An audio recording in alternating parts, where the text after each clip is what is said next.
Tidak. Steffi tidak mau menikah kecuali dengan Tristan, tolak Steffi.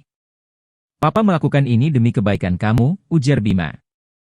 Bima menjodohkan Steffi dengan anak relasinya demi menutupi aib yang diakibatkan oleh Steffi. Tardan, ia adalah anak Kusumo, salah satu relasi bisnis Bima. Tardan memang memiliki keterbelakangan mental.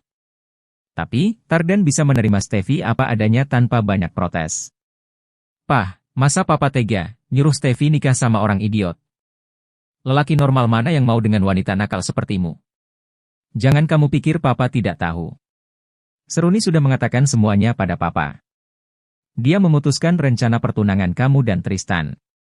Jangan membuat papa semakin malu, maki Bima. Sialan, Tante Runi, maki Steffi dalam hati. Ia tidak bisa lagi membantah ucapan ayahnya. Dengan terpaksa, Steffi mengikuti keinginan ayahnya. Bima sudah menyiapkan pesta pernikahan sederhana untuk mereka. 2 hari lagi, pesta pernikahan itu akan dilangsungkan. Demi menjaga hubungan kerja sama bisnis mereka, Bima tetap mengundang keluarga Isam. 2 hari kemudian, Steffi berdiri di depan cermin, menatap gaun indah yang dipakainya. Ia sangat ingin mengenakan gaun pengantin indah itu saat menikah dengan Tristan. Namun, sayangnya, ia harus mengenakan gaun indah itu untuk menikah dengan Tardan. Semuanya sudah siap, Nona. Anda disuruh keluar oleh Tuan, ucap pelayannya. Ia tahu. Steffi menjawab ketus. Saat ia melangkah menuju altar, Bima menggandeng Steffi dan mengantarnya. Steffi mengedarkan pandangan, matanya berhenti tepat ke arah Tristan. Laki-laki yang dikejarnya mati-matian itu, tersenyum seakan meremehkan Steffi yang akhirnya menikah dengan orang lain. Janji suci diucapkan keduanya. Terbersit kecurigaan dalam hati Steffi. Jika Tardan memang idiot, bagaimana ia bisa dengan lancar menjawab tegas ucapan pendeta? Tidak ada acara mencium pasangan karena semua orang berpikir, Tardan tidak akan mengerti. Acara dilanjut dengan pemberian ucapan selamat dari para tamu undangan. Tristan tidak ingin berlama-lama di sana. Diam-diam ia pergi dari rumah Bima. Ia mengendarai mobilnya tanpa arah tujuan yang jelas. Hidupnya telah kehilangan tujuan sejak ditinggalkan Haruna. Dalam perjalanan, ia melihat Sinta yang sedang berdiri di depan penjual buah-buahan. Tristan menepikan mobilnya dan turun untuk menemui Sinta. Namun, saat ia sudah turun, Sinta tidak ada di tempat semula. Tristan berlari mengejar tanpa arah. Ia tidak tahu kemana Sinta pergi. Sinta hafal dengan plat nomor mobil Tristan. Saat melihat mobil Tristan berhenti, Sinta segera lari dan bersembunyi di sebuah gang kecil. Setelah Tristan kembali melaju dengan mobilnya, Sinta keluar dari persembunyiannya. Sinta berjalan pulang ke rumahnya. Rupanya, Tristan berpura-pura pergi dan menyembunyikan mobilnya di antara mobil lain yang terparkir di depan sebuah tos serba. Tristan mengikuti Sinta dari kejauhan. Ia ingin tahu di mana Sinta tinggal saat ini. Di sebuah pertigaan, Sinta berbelok. Tidak jauh dari pertigaan itu, ia pun tiba di depan rumah petak. Saat Sinta sudah masuk ke dalam, Tristan mendekat lalu mengetuk pintu. Tok, tok, tok. Ya siapa? Tanya Yuka dari dalam. Itu bukan suara Bu Sinta? Tristan bertanya-tanya dalam hati. Suara itu terdengar tidak asing, tapi Tristan lupa di mana ia mendengar suara itu. Pintu terbuka. Keduanya sama-sama tercengang. Sinta baru selesai merapikan belanjaannya di dapur. Ia keluar dan melihat tamu yang datang. Sinta pun meradang saat melihat Tristan. Buat apa kamu kemari? Bentak Sinta. Bu, tolong dengarkan ucapanku dulu, pinta Tristan. Tidak ada yang perlu aku dengar dari mulut jahatmu. Pergi. Aku tidak sudi melihat wajahmu. Pergi. Sinta mendorong Tristan hingga terjatuh. Ia segera menutup pintu dan mengunci pintunya. Tristan mengetuk pintu rumah Sinta, tapi Sinta bergeming. Yuka hanya dia melihat Sinta yang berdiri dan bersandar di pintu. Ia menangis sambil memegangi kerah bajunya. Meremas kerah baju itu dan berharap rasa sesak di dadanya bisa berkurang. Namun, sia-sia. Kenyataannya, rasa kecewanya pada Tristan sangat dalam. Tristan memutuskan pulang ke rumah. Ia tidak bisa memaksa Sinta untuk memaafkan dirinya. Tristan sudah memastikan kalau Sinta baik-baik saja setelah pergi dari rumahnya, itu sudah cukup untuk saat ini. Ia teringat dengan gadis yang tadi membukakan pintu. Tristan ingat, gadis itu yang tinggal di apartemen Haruka. Kenapa dia bisa ada di rumah Bu Sinta? Kenapa mereka bisa saling mengenal? Pertanyaan-pertanyaan itu memenuhi pikiran Tristan. Christian pergi ke rumah Tristan selepas bekerja. Tristan baru saja selesai makan malam dan bersantai dengan menonton televisi.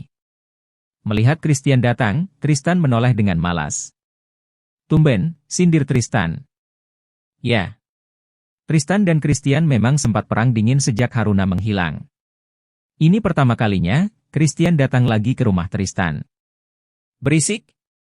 Christian melemparkan bantal sofa ke arah wajah Tristan. Tristan menangkis bantal itu. Mereka tersenyum. Sepertinya perasaan kesal Christian sudah hilang. Dulu, ia sangat kesal dan ingin menghajar Tristan.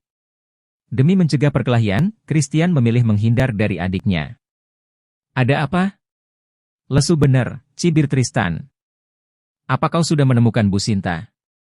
"Kenapa?" "Aku ingin bertanya tentang Haruka." Gadis itu hilang tanpa kabar. Menurut penghuni apartemen yang lain, mereka melihat Bu Sintalah yang terakhir mendatangi apartemen Haruka. "Tapi, ada yang aneh," ucap Christian ambigu. "Aneh bagaimana?" Mereka melihat Bu Sinta menjemput seseorang, tapi bukan Haruka. Gadis yang bersama Bu Sinta itu memiliki mata sipit, bukan seperti keturunan Indo, tambah Christian. Ia mengungkapkan keanehan yang dirasakannya. Tristan mengingat wajah gadis yang ada di rumah Bu Sinta. Gadis itu persis dengan yang dikatakan Christian. Dia memiliki mata sipit dan tidak terlihat seperti keturunan Indo. Mungkinkah gadis itu yang Christian maksud? Batin Tristan menduga. "Hei!" Malah bengong. "Dengar ucapan kakak tidak?" "Iya, dengar." "Tris cuma sedang memikirkan seseorang yang wajahnya mirip dengan yang kakak sebutkan tadi," jawab Tristan. "Benarkah? Di mana dia sekarang?" Christian mendekatkan wajahnya ke arah Tristan. "Gak usah dekat-dekat." Tristan mendorong wajah kakaknya.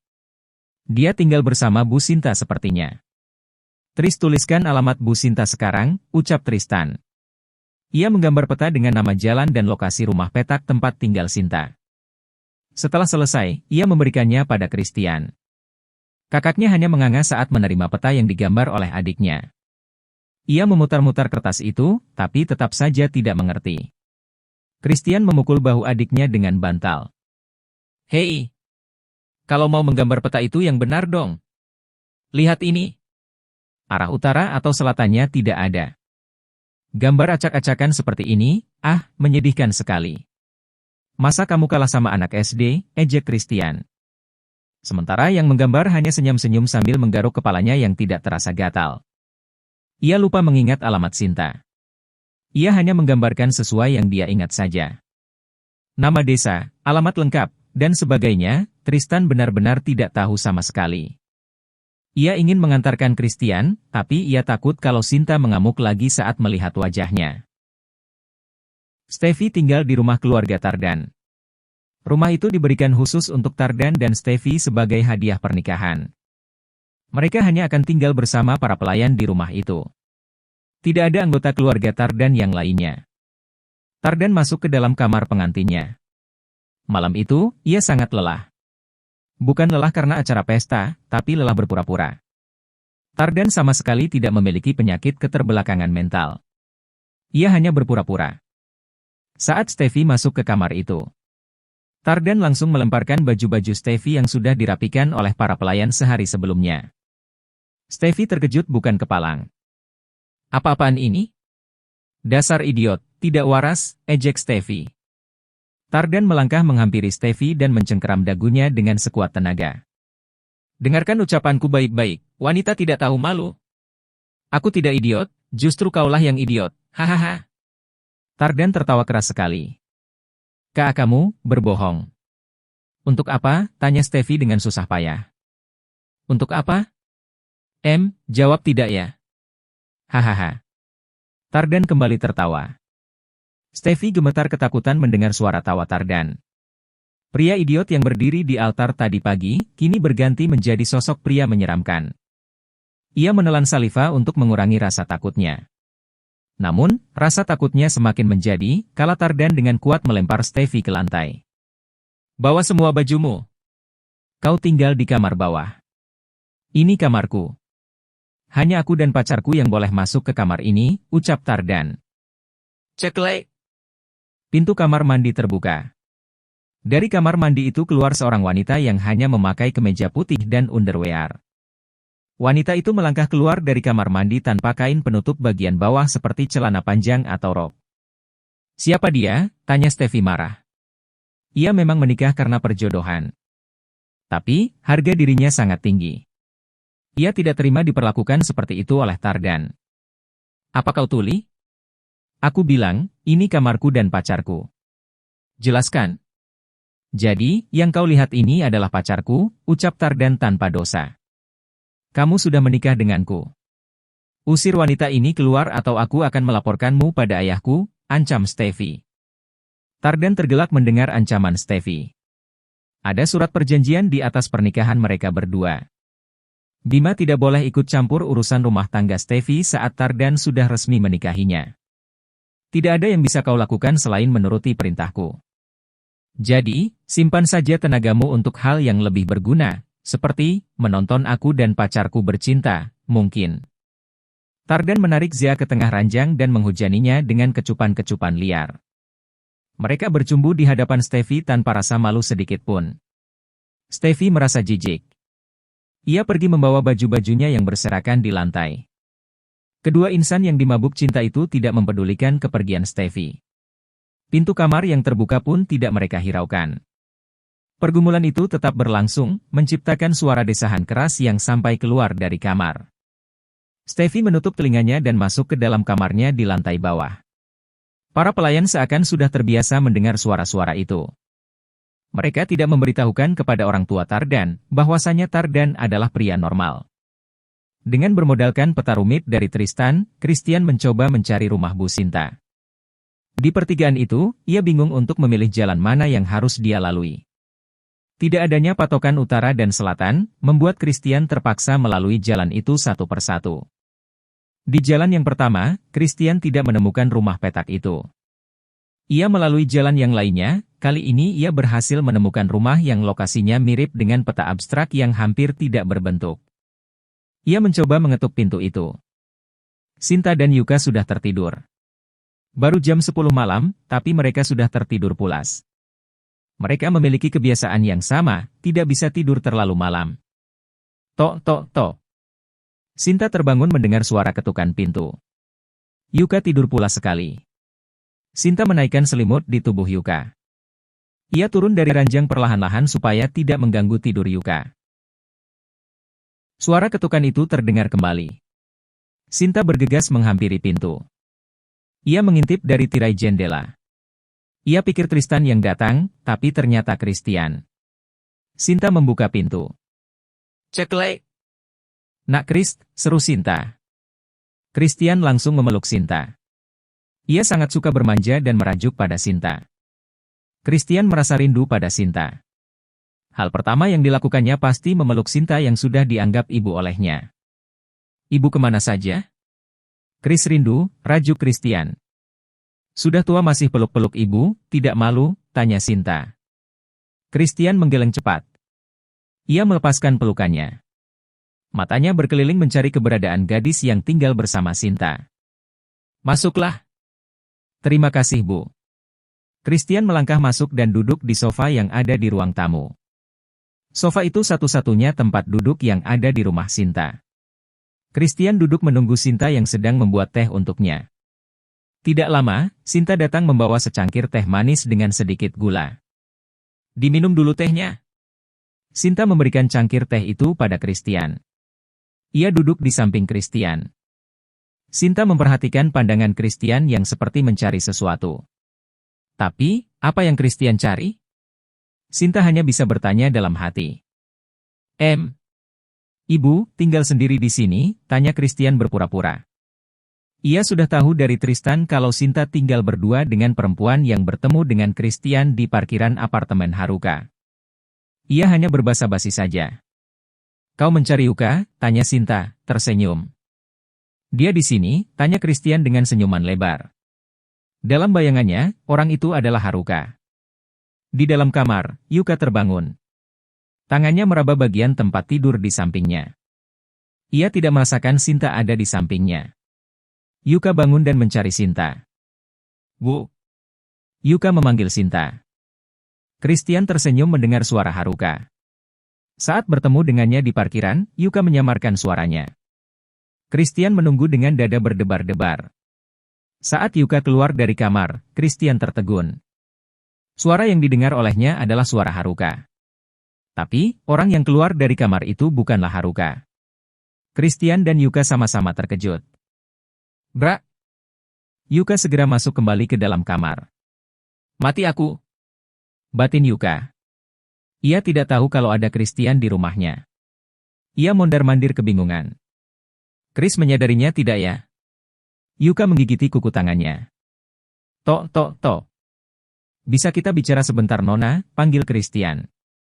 Jantungnya berdebar semakin cepat saat Christian mengetuk pintu kamar.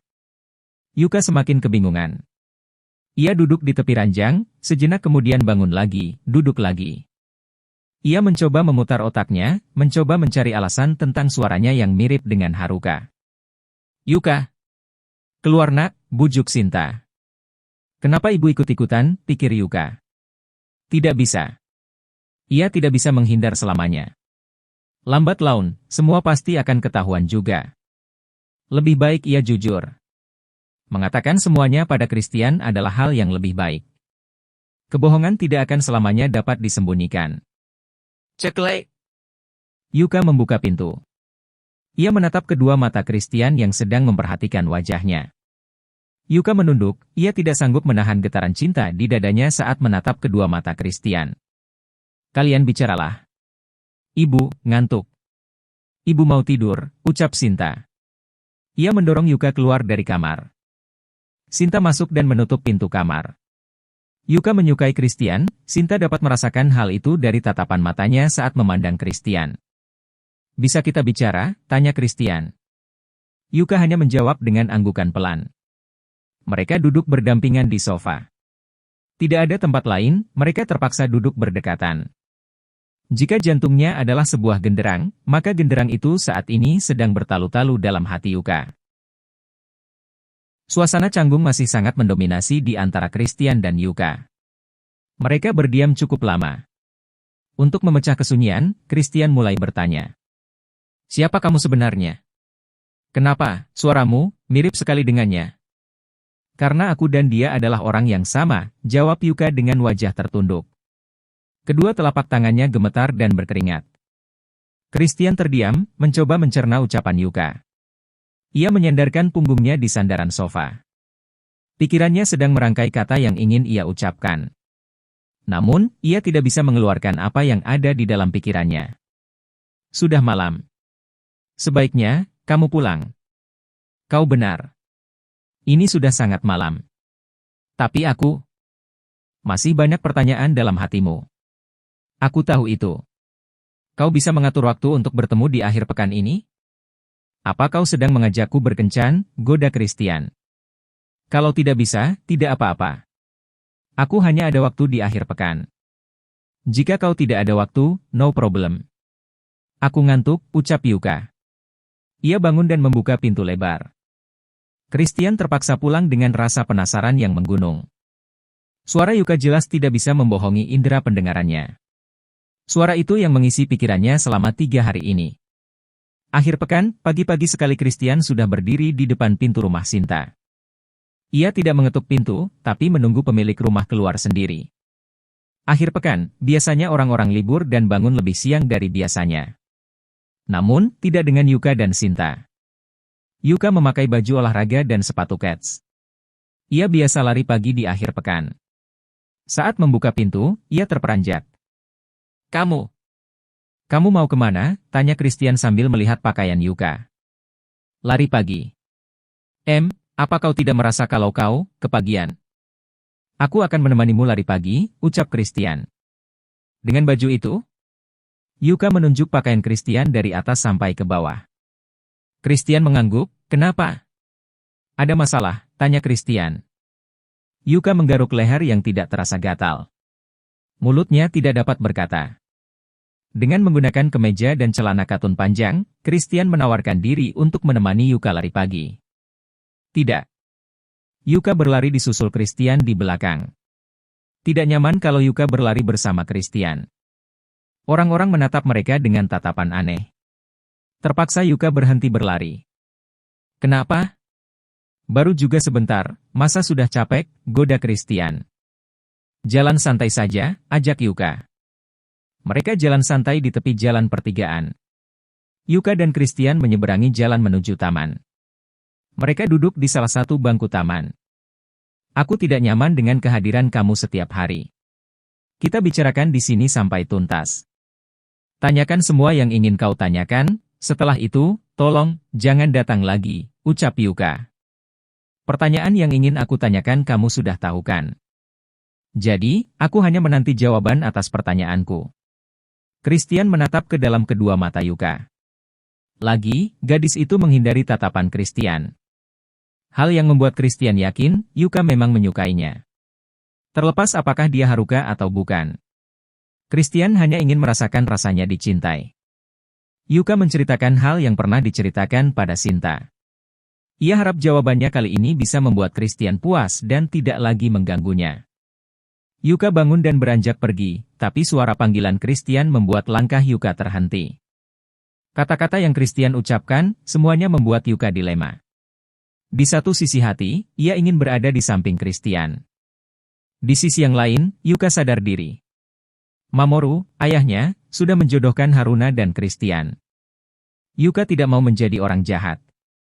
Ia tidak bisa merebut lelaki yang seharusnya menjadi milik Haruna. Yuka tidak mau hidup dalam bayang kesalahan. Cukup ia menjadi bayang-bayang Haruka demi sang ayah. Ia tidak mau lagi merasakan hal itu.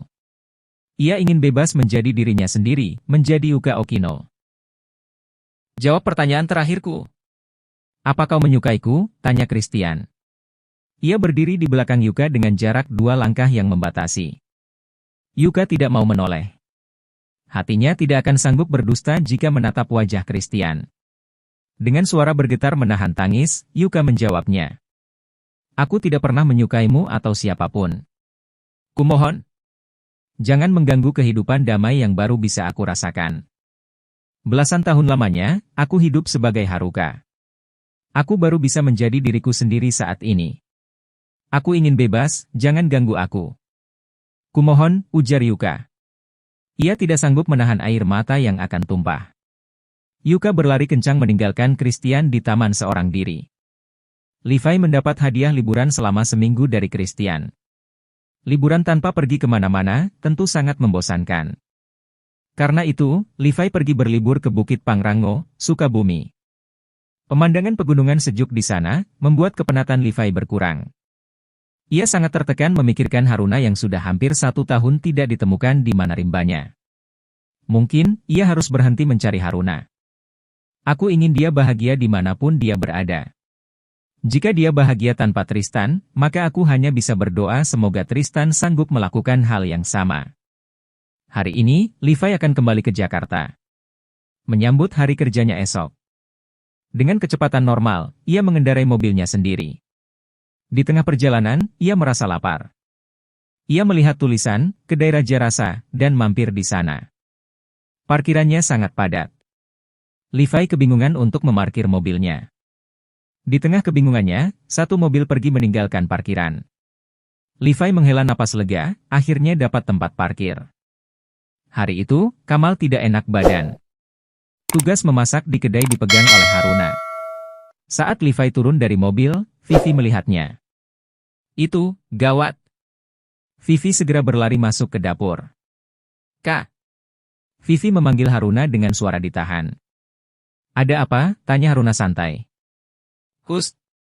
Jangan keras-keras suaranya. Kenapa sih? Aneh, ucap Haruna dengan suara pelan. Di luar ada asistennya Tristan, Levi atau siapa gitu pokoknya, ujar Vivi melaporkan. Hah? Haruna terkejut mendengar Levi ada di kedainya. Kok bisa? Mana Vivi tahu, jawab Vivi sambil mengangkat bahu. Vivi dan Haruna mencari solusi. Vivi menyuruh Bei Siti menggantikannya melayani tamu. Ia menggantikan Siti membantu Haruna memasak di dapur. Levi duduk di meja paling sudut. Ia memesan nasi goreng spesial yang menjadi andalan di kedai itu. Iis membawakan pesanan Levi dan memberikan catatan pesanan itu pada Haruna. "Kak Luna, ini pesanan tamu yang itu," ucap Iis. Iis menunggu Haruna memasak. 10 menit kemudian, nasi goreng spesial pesanan Levi sudah siap. Iis mengantarkan pesanan Levi, lengkap dengan es jeruk. "Ini pesanannya, silakan." "Selamat menikmati Mas," ucap Iis. "Terima kasih Teh." Levi tersenyum ramah. Iis kembali ke dapur. Haruna dan Vivi mengintip dari pintu dapur. Mereka sangat gugup. Iis dan Siti saling melempar pandangan bingung. Kenapa kedua majikannya itu sangat takut dengan pria tampan yang baru saja datang? Levi menyuapkan nasi goreng itu ke dalam mulutnya. Mendadak, Levi terdiam. Ia mengenal rasa nasi goreng yang dimakannya. Ini, rasanya sama dengan nasi goreng buatan Haruna, pikir Levi. Saat ia menginap dulu, Haruna memasak nasi goreng untuknya dan Tristan. Levi masih mengingat rasanya dengan jelas. Ia mengedarkan pandangan, berharap bertemu dengan Haruna. Namun, tidak ada tanda-tanda keberadaan wanita yang dicarinya. Levi menghabiskan nasi gorengnya lalu memanggil Iis kembali untuk membayar. Iis bergegas menghampiri. "Ada yang mau dipesan lagi Mas?" tanya Iis. "Maaf, bolehkah saya bertemu koki yang memasak nasi goreng ini?" "Bertemu koki?" "Oh, kebetulan kokinya tadi pergi belanja." Iis mencari alasan. Sesuai perintah Vivi dan Haruna, Iis harus bisa membuat Levi percaya dengan alasannya. "Oh, begitu. Tadinya, saya mau berterima kasih. Nasi gorengnya sangat enak. Apakah saya bisa memesan nasi goreng yang sama seperti tadi?" "Tapi, dibungkus," pesan Levi. "Bisa. Tapi, harus menunggu sebentar." "Menunggu kokinya datang, tidak akan lama kok Mas." "Tidak apa-apa," sahut Levi. Ia membayar makanan yang dipesannya dan menunggu sambil memainkan ponselnya. Haruna memasak nasi goreng yang sama. Selesai dibungkus rapi, Iis memberikannya pada Levi. Haruna dan Vivi bernapas lega setelah mobil Levi pergi meninggalkan parkiran kedai mereka. Hampir saja mereka ketahuan oleh Levi. Akan datang masalah baru, jika sampai Levi tahu keluarga Kamal pindah ke Sukabumi.